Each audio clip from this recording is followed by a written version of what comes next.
New York Giants defensive tackle Dexter Lawrence's season ended on Thanksgiving when an elbow injury cut short a career year. To that point, he wasn't just the team's best player, he was one of the game's inarguable elite.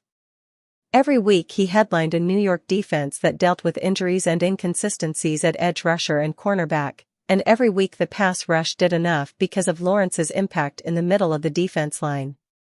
However, his injury left the unit exposed, and it struggled down the stretch. Thus, fans are all saying the same thing about the Giants' defensive tackles as they review the 2024 season.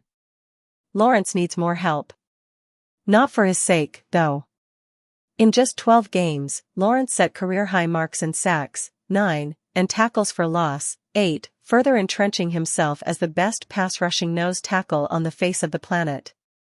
He needs more help because a defensive tackle who can take advantage of his astronomical double-team rates would take New York's defense to the next level.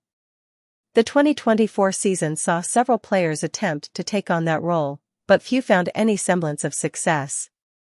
Undrafted rook Elijah Chapman exceeded expectations, making the roster despite little hype entering camp. There were flashes, but he's best served as depth behind whoever's starting next to Lawrence. Rakeem Nunez-Roches had that title for much of the year but struggled to produce in any meaningful capacity, finishing with 2 sacks and 2 tackles for loss. DJ Davidson and Jordan Riley were the main replacements for Lawrence, largely serving as a reminder of what New York was missing. That's not an indictment on their talents as much as it is a referendum of how much weight Lawrence carried for this defense and how difficult it is to adequately fill his shoes. New York also played a handful of fringe roster pieces like Elijah Garcia, Armon Watts, and Casey Rogers. Garcia flashed the most in limited action, and Rogers was signed to a futures contract after the regular season. As a whole, Lawrence's dominance headlined the group, but much of the unit was made up of below-average pieces with too large of a role late in the year.